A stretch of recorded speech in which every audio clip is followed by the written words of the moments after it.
court day. We are going to the Joann court hearing today. I am so excited.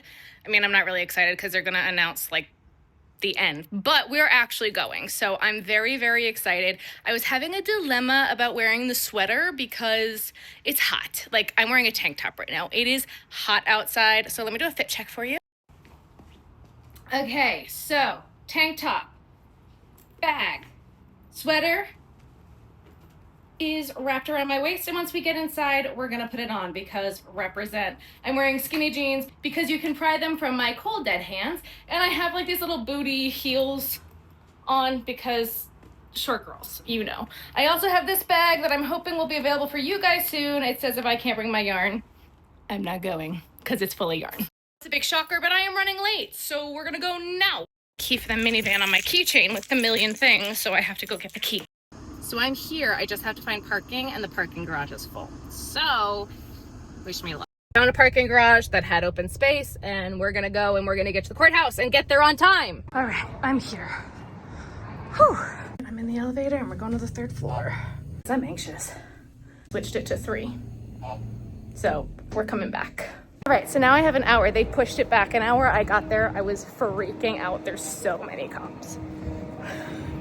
So many cops and like security checkpoint that you have to go through.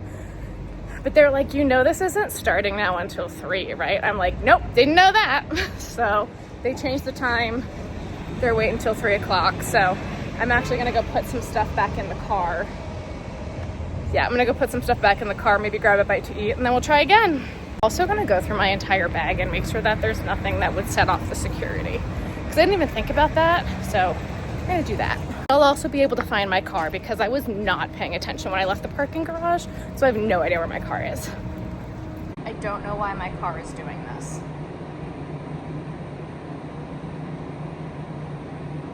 My hazards aren't on. I don't know. And then it stops. What the heck is wrong with this car?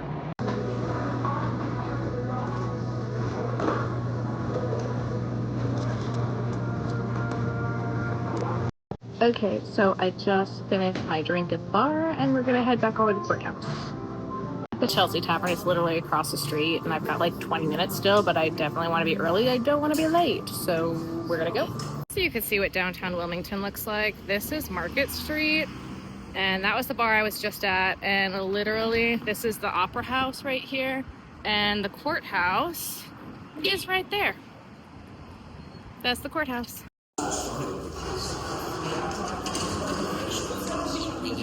Yep.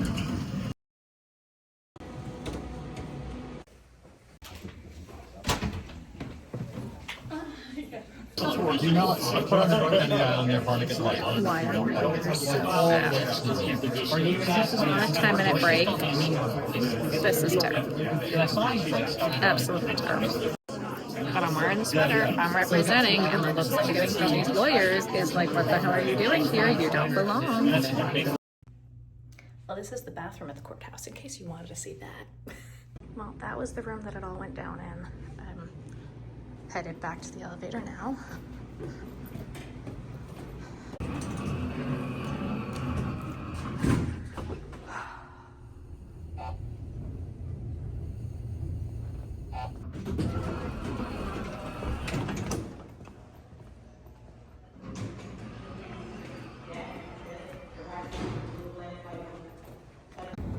All right, well, I did actually even speak to one of the lawyers for Joann, and I did give him my card. I asked if they'd be willing to speak with me. I doubt that's ever gonna happen, but hell, it was worth a shot. All right, I just got back to my car. I did speak to one of the lawyers. I will talk about that in a little bit. I actually spoke to a few people, but it was very, very interesting, and a lot of them looked at me like I didn't belong there because I totally didn't. But a few of them, when they actually got talking to me and I was talking about everything, then they were actually willing to talk to me and were like, whoa, like you could see a light bulb click. So it was very, very interesting because especially they'd be like, who are you here with? And I'm like, I'm on behalf of the consumers.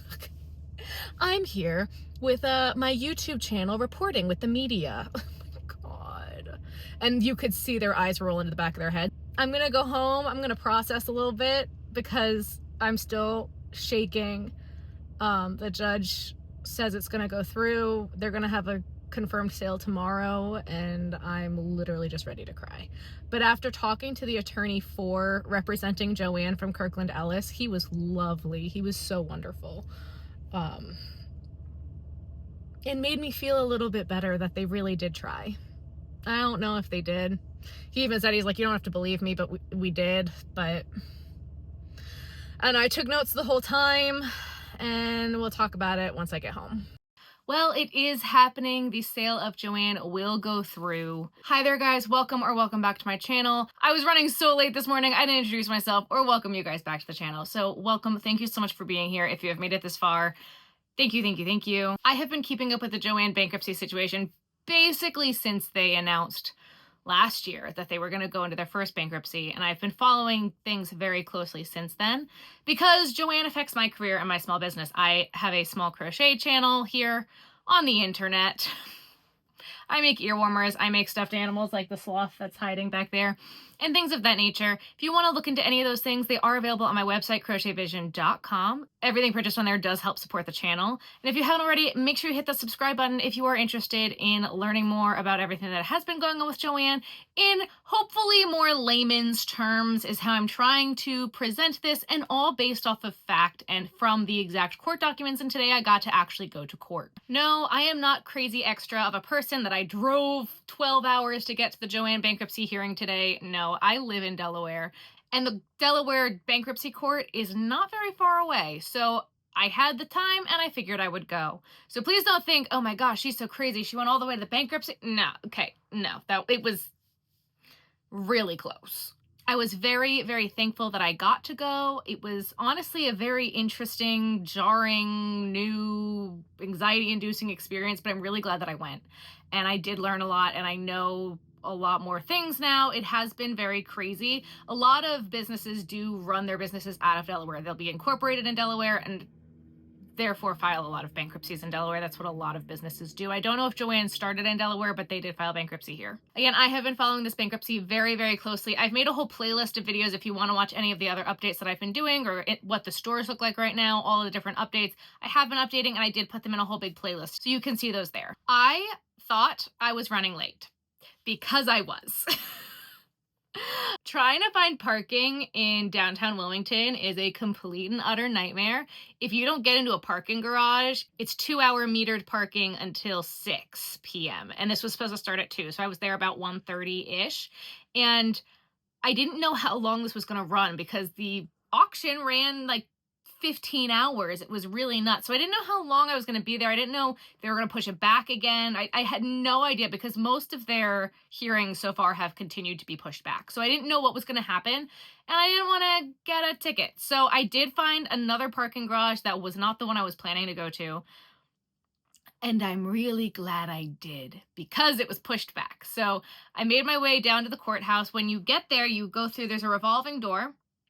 Or I guess you could go through the push doors, but I went through the revolving door. There is a security checkpoint at the front desk where you have to sign in, and then she will open you into the glass doors to go to the elevators. I went up in the elevator, everything was happening on the 3rd floor, and when I got up onto the 3rd floor, I opened the door to a desk of men with policemen, security men. One had like a bulletproof vest on. It was not anything that I was expecting. I was so scared. Like, it was rather terrifying. And so I got up there and they're like, you here for the Joann meeting? And I'm like, duh. And they were like, you know, it's not starting until 3, right? I was like, I didn't. And they were like, you could come inside now if you want to, or you could come back. I'm like, I'll be back. Bye. And jolted back into the elevator and went downstairs and left. Which was actually great because then I was able to find my car because I literally like ran out of the parking garage. I had to go up 4 flights of stairs. I ended up with a gigantic blister on my foot. It was not a good time. And I had no idea where I parked. I was like, I had kind of an idea of where I parked, but there was no way to get to your car from the outside. Like, the doors to the stairs were locked from the outside. So I had to go back and like jigsaw my way through the parking garage. And I'm so glad I did that then because by the time I got out, it was kind of dark and it was scary. So it was fine. I found my car. I was able to get there right away when we left when we left. When I left at the end, which was a good thing. I went through my bag while I was in the car to make sure I didn't have anything that would be set off the security, because they had basically like an airport security scanner. So I went through my whole bag at the car, got back, went to Walgreens, got a notepad. I was deciding if I wanted a snack or not, and then I decided not to. Went to the bar across the street and got a margarita, and it was wonderful. And honestly, I went into the bar because I had to go to the bathroom, and I could not find any, like, there were a bunch of little food spots and different things, but all of them had signs on the front door that said no restroom. And I knew that that bar had a restroom. So I was like, look, if I get a drink, I can go pee, which was my intention at that point in time. So I went, I got a drink. It was actually a really, really solid margarita. Bartender did a great job. I had about 20 minutes left and I went right back to the courthouse. And then it was different. It was so crazy. I re-signed in at the front desk, got through. I am 98% sure that all of those lawyers that were in the lobby when I was there were all there for the Joann hearing. And I walked in the doors and they saw my sweater and they just stared at me. I was like, okay, great. Literally just daggers. And so I got into the elevator. I went into the elevator with another lawyer. I was like, what floor are you going to? And he had already pressed the button. That's why when I went to click it, it was already lit because he was hitting it on the other side. I was like, okay, great. Got upstairs and there was a line. It was no longer 3 cops. They had moved everything around in the 40 minutes I was gone to have the belt for the security scanner there. There was a metal one that you had to walk through, literally like at an airport. There was a guy ready to wand you at the other end, and then there was a guy sitting at the desk. I was like, whoa. It changed very, very quickly, and the line was very, very long. So I was very glad that I was there early. While I was online, I had a conversation with a few of the lawyers, which was kind of interesting, because all of them really looked at me like I had no place being there until I opened my mouth. Because literally while we were in line, they were talking because they had just come from Big Lots and blah, blah, blah, blah, blah. I'm waiting to see if Party City, blah. I was listening. I was like, whoa. And I chirped into their conversation. I'm like, well, that's what happens when you sell to private equity. And they just looked at me and they're like, yeah. And I'm like, well, if they would have fixed their online store and if they would have done this and if they would have gone back to basics like we all wanted, and if they had done that. And the one guy was like, the online store is what put Toys R Us out of business. This one is what put this one out of business. This one, Bed Bath & Beyond was saying they had that. Like, they literally went, like, it was kind of really funny. But it was a very interesting conversation that no one there, because I wasn't in a suit and didn't have a suit jacket, was ready to take me seriously until I opened my mouth. So I got through security, and I didn't need to be wanded down because I had gone through my pocketbook and taken everything out. I was concerned, honestly, they were going to give me issues for my EpiPen or my inhaler, and they didn't. So that was good. I was really nervous about the EpiPen because it's a needle, but I was really nervous. So if I go back to a hearing in the future, I will probably wear a dress and a suit jacket because that way I won't be wearing a sweater. I was so glad that I got a drink beforehand because I felt so out of place, especially once we sat down. I walked in the door and I was at the very, very back, like the last row possible. And then everybody kept trickling in and the entire courtroom filled up. There had to be 75 people in the courtroom. Like, it was a very packed courtroom. And I was really surprised at how beautiful the courtroom was. It literally looked like a TV set. All of the wood was like this dark, rich wood. And they had cushions on the seats for us to sit on so they weren't crazy uncomfortable. The whole room, like the whole court area, all the hallways were like painted nicely. I've seen some, like, I watch a lot of court TV, right? And different sorts of trials because I enjoy it. But some of those courtrooms, they definitely don't look like television, right? This did. And that really took me back when I walked inside. I was like, go Delaware, because this could literally be a movie set. It was kind of nuts. So there were 7 or 8 rows, maybe. Maybe I'm making that up. I don't know. You could see the video. 4, 5, 7, 8, something. There were rows of pews, basically. There were rows of benches, and then there was the one line of benches in the back where I was, and I didn't know what everything else was going to be, so I literally walked in and sat right in the back. Everything, like, they just filed in. People were late, but I just kept thinking it was an entire room full of suits. Entire room just full of suits, and not a single one of them could figure out how to save the company. How many college degrees and jurors' doctorates were in that room, and they still couldn't figure out a way to save this company?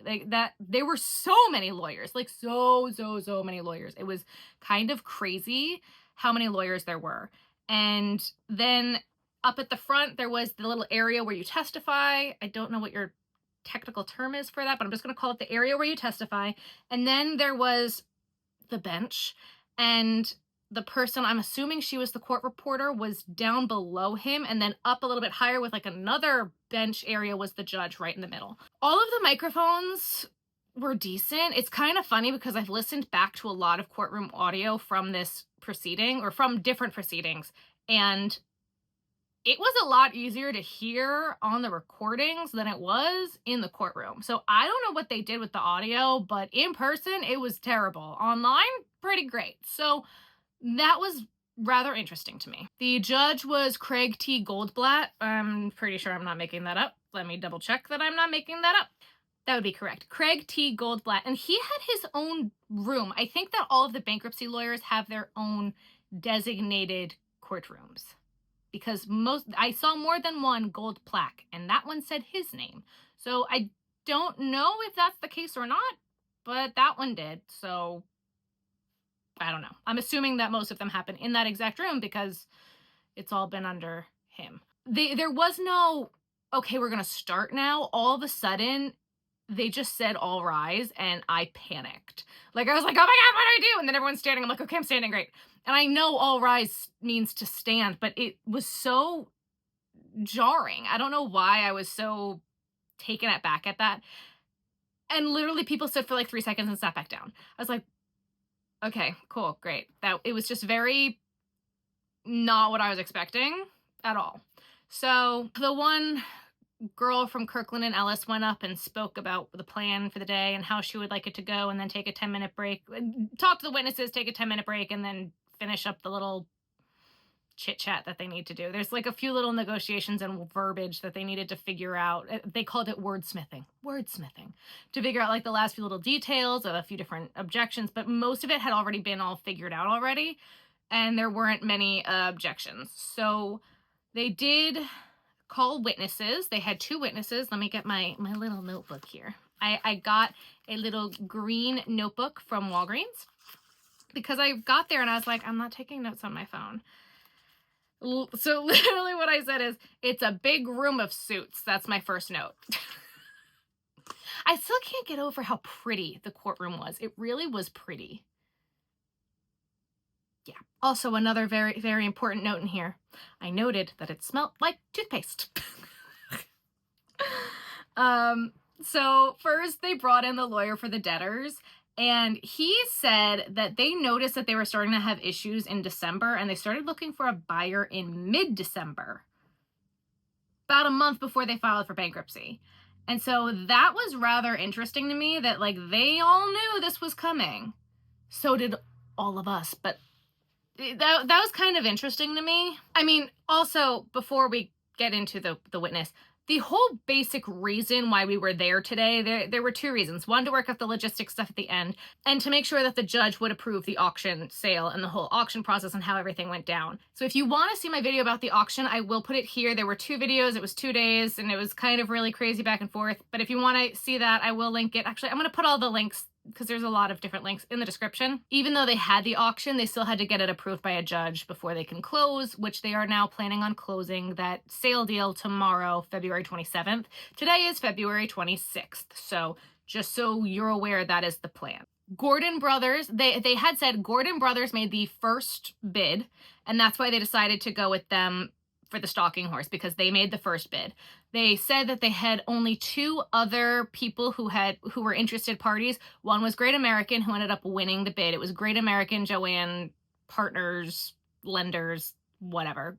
Great American. We're going to continue to call them Great American because the rest of it doesn't matter anymore. And the other one was another liquidation company. They made it a point to say that the other one was another liquidation company. I've heard rumors that it was Hilco, but I don't know if that's true or not, so I don't want to like be like, it was these two. I have no idea what the other one was, and they did not say in court.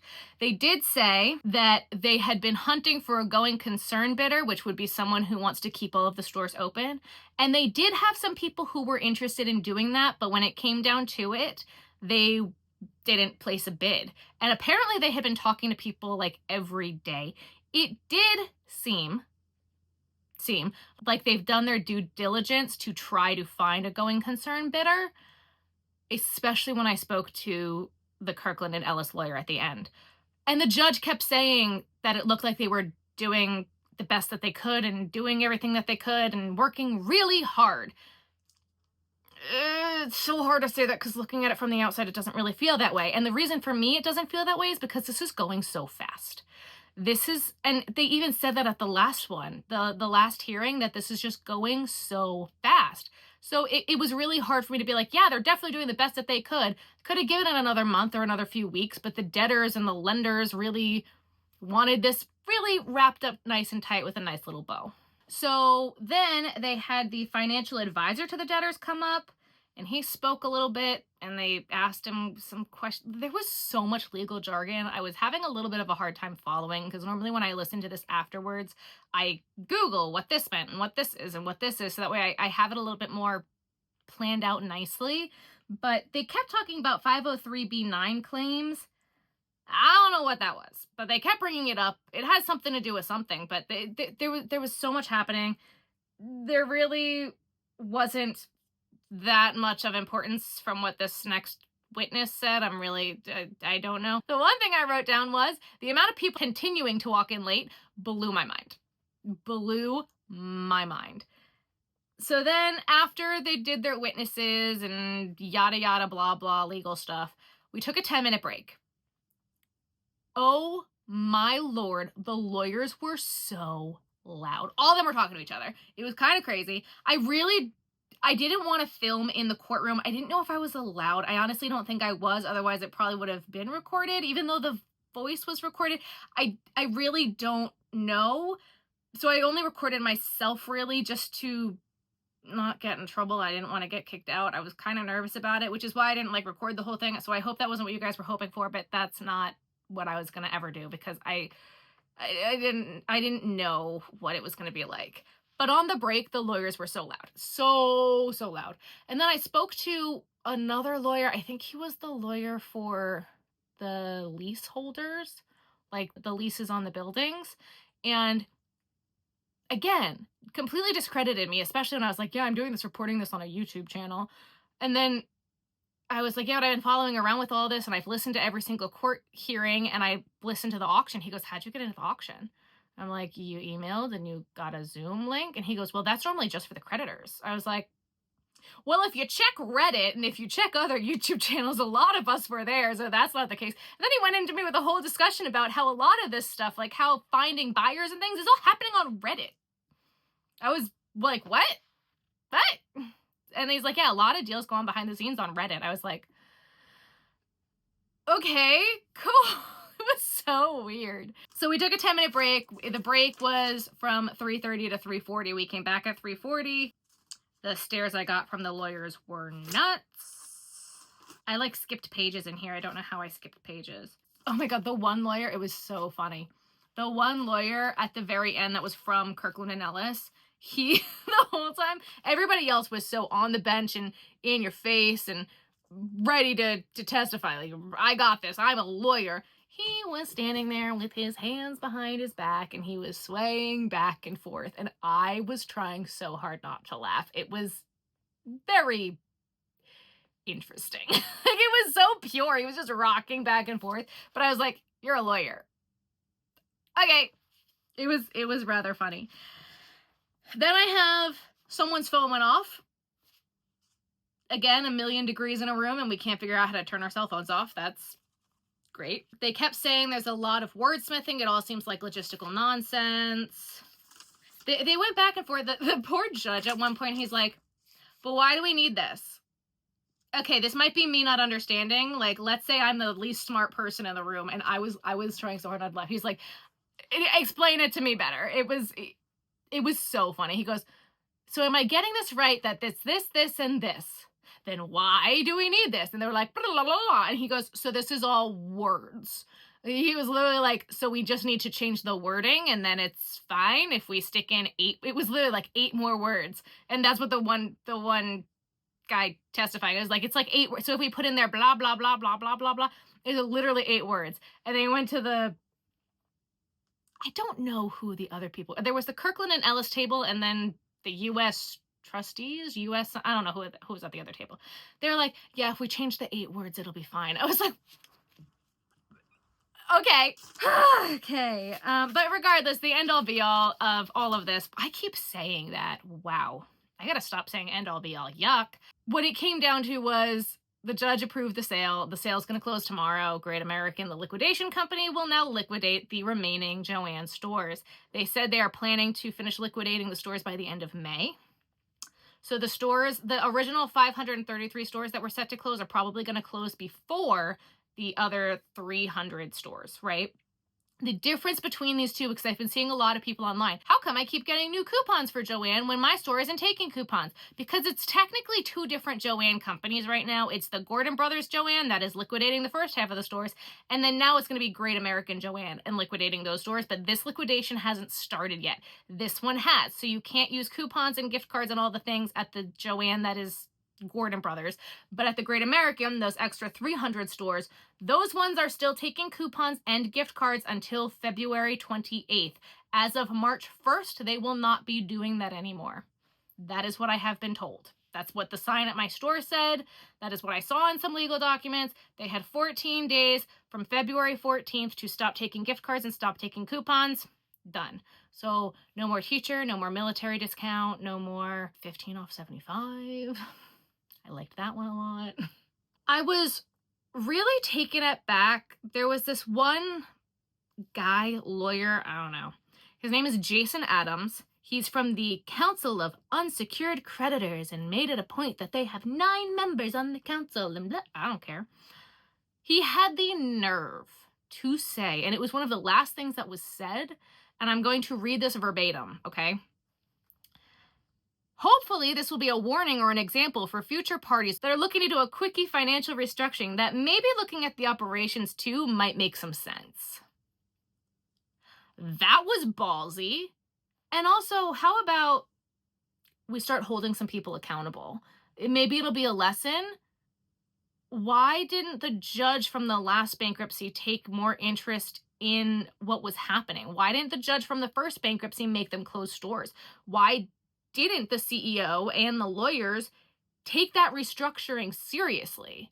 They're the ones who need to be held accountable. They're the ones who caused this. That's what happened. And I don't know if it was the same judge from the first time. I've been trying to find it. I am getting tired and I'm not going to be digging through court documents right now, but shame on you. Shame on you. So they adjourned. They said the hearing's the sale's going to go through tomorrow. The judge left. We all rose. He left. We sat back down. People started putting their coats on and getting ready to go. And people started to trickle out. And I was able to catch one of the Kirkland and Ellis lawyers, and I got to actually speak to him, which I didn't think I was going to. And it was very, very kind of him to even speak to me. And that, first off, meant a lot. And I spoke to him. I was like, hi, my name is Sarah. I'm here on behalf of the consumers and other small businesses, because losing Joann is not just going to be hurting the employees, and you're not just closing the store. You're also going to be shutting down hundreds of small businesses across the country who rely on Joann for their supplies. And he didn't take that lightly, and I could see it on his face. And I was like, he's like, we really did try our best. And I looked at him and I said, did you? Did you really try your best? Because I'm going to be honest with you, sir, looking at it from the outside, we don't feel that way. And now, granted, we don't know. We don't see what they're doing, but it's just a lawyer saying, yeah, we did everything we could. And I literally, he's like, look, you don't have to believe me. He goes, this is not why I got into bankruptcy. I wanted to save companies. I did not want to see any of this happen ever. he was really so kind, and I could see that what I was saying really had an impact. And for the first time since all of this started, and granted, they don't owe me anything. Joann doesn't owe me anything, but it was the first time that I felt they were listening to the consumers. They were listening, because had they listened to us and given us what we wanted and fixed their website and fixed all these other things, this wouldn't have been happening. And so it was really just, I want to let you guys know we are seen and we are heard. And from what I got from that conversation is that they did try. And I did ask if he'd be willing to speak with me.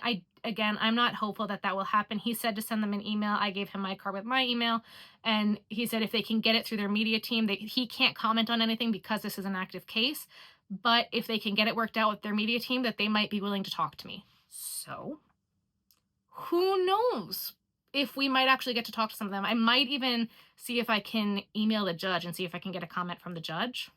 That'd be pretty cool. Oh, the other thing that they needed, now I'm looking at my notes, the other thing that they needed was permission to use the cash on hand for operating costs and not just to pay the lenders back. So that way they can keep the stores running as they're closing them. Another rumor that I keep hearing, okay, and I want to make this very clear. I have not found anywhere online that is a credible source that Spin Right owns Big Twist or manufactures Big Twist. Because I keep hearing that. People keep sending me messages saying Spin Right's going to take it on and yada yada. Okay, let's look at this real quick for a second here. This has a vendor number and the factory on it. This is a skein of Big Twist value. It has the factory number and the distribution. No, vendor number and a factory number on it. And it all says Joann, made in Turkey, whatever. Most things have the OTEC standard on it. That means that it was tested for chemicals, blah, blah, blah, whatever, okay? Nowhere on here does it say Spin Right. You know what does? This is from 2021. This is too old. Ha! So this skein is from 2021. I do not know when Spin Right bought Bernat. But here, it says it has the recycle, and then it says the Bernat Company, okay?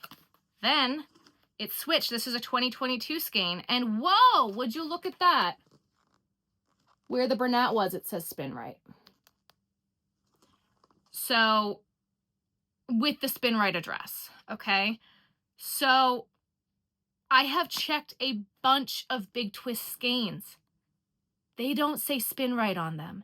If you go to the Spin Right website, they take credit for Yarn Inspirations, Red Heart, Karen, Simply Soft, like the Karen brands. Bernat, they take credit for a lot of things. And if you look in their history, you can see when they've bought things and different things. But nowhere on the Spin Right website does it say that they're also the proud manufacturer of Big Twist yarn, only available at Joann. So I just want to really caution you guys, and AC Moore is a cautionary tale, okay? They had a yarn line, they liquidated, it went away. Joann has a yarn line, they're liquidating, it might go away forever. And I'm not trying to be crazy negative, I just still have not found the proof. I did email Spin Right to see if they would give me a comment on whether or not they actually manufacture Big Twist yarn. I sent them an email, I said, hey, there's a lot of misinformation going around online with the Joann bankruptcy and with Joann's closing. Do you guys make Big Twist yarn? Do you manufacture it? Is that you? So we'll see what they say in an email back to me. But until we hear from the company, no, they don't. I'm going to do a whole video on yarns that are similar and other yarns you can get elsewhere. I love Premier Yarns and I will be using them in the future. If you want to shop at Premier Yarns, I do have a link below. And if you shop with that link, it really does help me out. I really greatly appreciate it. But I do love their yarns. Their 4-weight yarns don't go through my knitting machine. Their 3-weight yarns do. They have Premier Basics chenille that is like Bernat blanket yarn and at a fairly reasonable price. They have velvets. They have, they've got a Sweet Snuggles variant. If you're looking for something that's similar to Sweet Snuggles Light, they have Parfait Chunky. I've also heard, I saw a communication back and forth from Michaels from someone that I do find reliable, that they emailed Michaels and said, hey, when is Sweet Snuggles Light coming back? And they said that it's not. So if you're looking for a Sweet Snuggles Light alternative, Parfait Chunky from Premier Yarns is something I would definitely recommend. If you're looking for something that's closer to Posh, I have not tried Zaddy Crafts yarn. I think I'm going to have to now. Not that I didn't want to. I just haven't bought from Australia. That's the only issue. Like, the shipping from Australia is pricey. But I've heard that the yarn is so good that I really want to try it. I really, really want to try it. So the really good chenille yarn from Zaddy Crafts is similar to Posh. It's a little bit bigger, but it's very close. Kayla's Crafts has Naughty Ball yarn, and that is very similar to Posh. The colors are different. It's a bit stronger than Posh.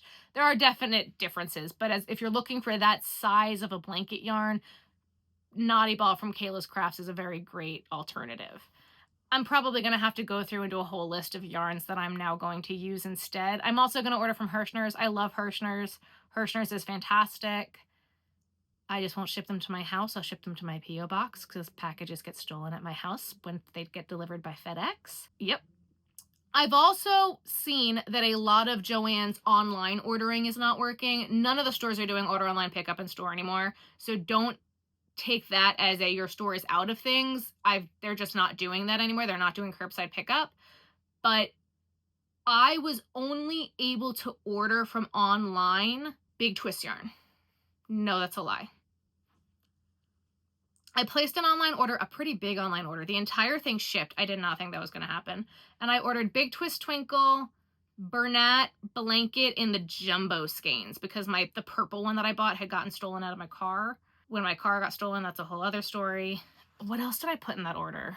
Okay, so there was more non-Big Twist yarn in here that I thought. I got 2 skeins of Big Twist Value Pound Plus, 1 skein of the super bulky Bernat blanket, the 431 yard skeins, 20 Big Twist Twinkle White, and 2 of the Red Heart All-in-One Granny Square yarns because I need it for a sweater.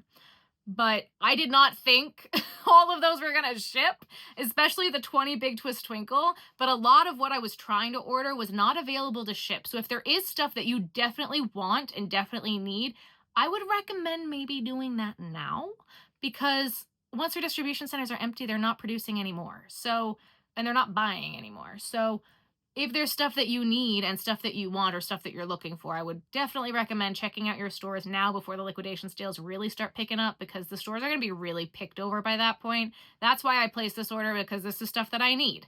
So I didn't think, I thought if I ordered 20, every time I've ordered Big Twist Value yarn recently, every time I order any of it, half of it gets canceled.